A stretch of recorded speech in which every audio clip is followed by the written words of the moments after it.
115%. That is exactly how much the number of remote and work-from-home employees skyrocketed over the last decade. Honestly, even before recent global events forced our hands, the way we think about the workplace was already undergoing this massive, irreversible shift. Welcome to This Explainer. I'm really glad you're here because today we're diving straight into the fascinating, rapidly shifting landscape of how and where we work. We're going to trace the evolution of the modern workspace, unpacking the data to see exactly what these changes mean for businesses and, well, for all of us. I love starting with this quote from our source material. Businesses that keep their workforce at the core of their digital transformation now will be market leaders tomorrow. It really sets the stage, doesn't it? Adapting to these new workplace models isn't just about saving a few bucks on real estate. It is an absolutely crucial business imperative. Workers literally expect more from their employers today, and technology is the key to unlocking that advantage.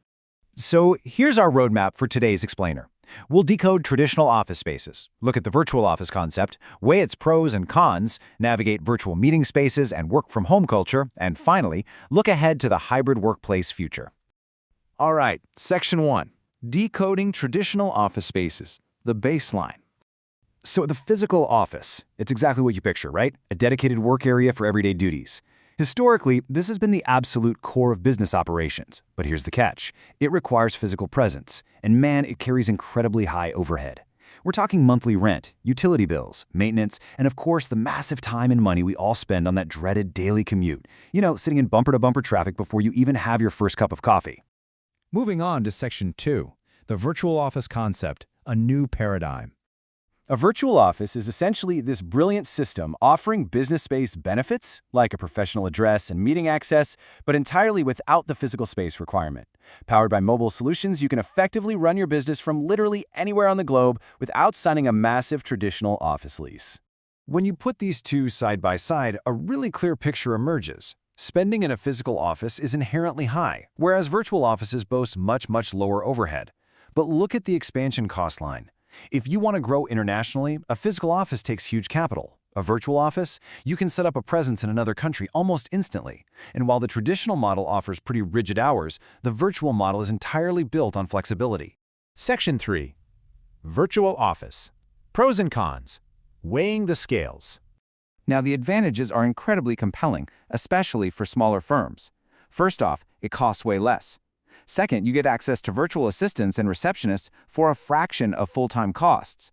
Third, you still get that established professional appearance. Having an actual company address builds vital client trust. Plus, zero maintenance concerns.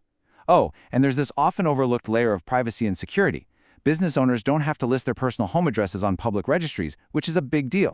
But we've got to balance the scales here. Using a virtual office necessitates some really careful planning for space use. Since you don't own the conference room, you might find limited services during peak times, or your access might be restricted by certain hours. Also, having your team entirely virtual can definitely lead to less team cohesion. And we absolutely can't ignore the security and compliance concerns, especially in highly regulated sectors where remote data access is a very real risk. Section 4. Navigating virtual meeting spaces and WFH culture. Since we lack a physical conference room in these remote setups, we rely heavily on virtual meeting spaces. This is about connecting globally via video, audio, and text to share knowledge in real time. We're talking about established vendors here, platforms like Zoom, Teams, or WebEx that have basically become household names for keeping us connected. And what the data shows is that these virtual rooms actually minimize time wastage and create tighter agendas compared to traditional meetings. But making a work-from-home culture actually function takes more than just a webcam. There are essentials you absolutely have to nail. Number 1, include accessible cloud solutions. 2, because you can't just tap a coworker on the shoulder, you need to document everything for all employees.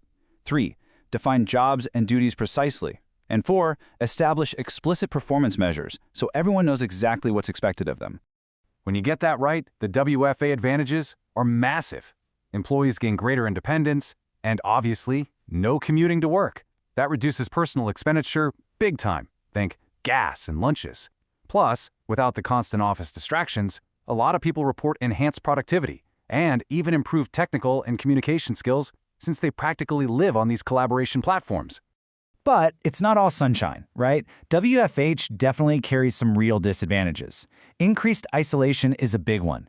There are major overworking and burnout risks because it's hard to log off when your office is your living room. Then you've got at-home distractions, the TV, pets, chores.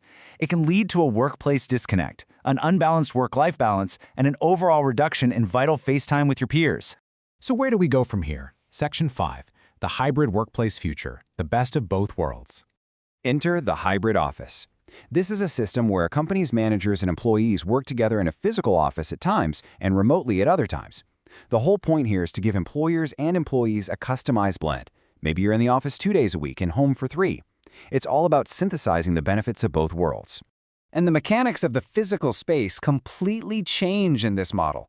Instead of assigned seating sitting empty half the week, the office features hot desks. It completely optimizes the physical space for collaborative projects. The idea is simple.